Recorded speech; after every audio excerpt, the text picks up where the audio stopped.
in your experience, what would be 3 common traits you see people don't do well? You know, you touched on before the backup air gaps and things like that. Like, is there 3 things that you can really identify that is consistently done poorly that, you know, listeners today or viewers today can go, well, look, you know, if I fix that, I'm going to be better off?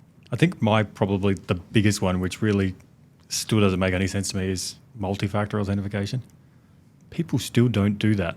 And it doesn't make any sense. Like, yes, we all have phones now, right? And pretty much everyone has a phone. They're always carrying in their pocket. Put MFA on everything.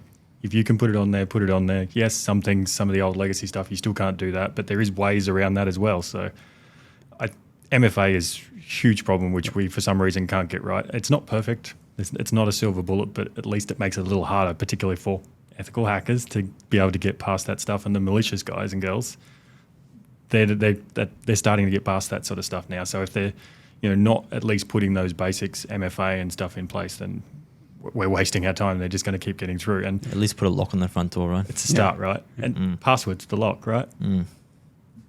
Use a password manager. Use different passwords. Do something to try and at least get those unique passwords. We're still even doing that wrong, and it surprises me every day, the same conversations. And it's like we said before, like, the basics just aren't getting done. And I don't know if it's that education thing where we really need to embed that education and make people understand why that affects them and why they need to make sure it's clean and the hygiene is done. And password managers are not perfect either. Like, they get breached as well, but at least they're encrypted. The data's good. You know, you reset that password, generally you're okay. They fix it, they move on. But it is still a hell of a lot more secure than having the same password for all different accounts when there's so many breaches now. It's not funny. And the other thing is probably my sort of, I suppose my last little bugbear is the amount of information most businesses keep. A lot of it they don't need to. Actually go through a bit of a hygiene process. If you really don't need someone's date of birth, don't keep the date of birth. Make it so that, yes, pretty much it's almost guaranteed that nearly every business is going to get breached at some point. The severity is probably the only thing. So you've got to figure out how to get those basics right.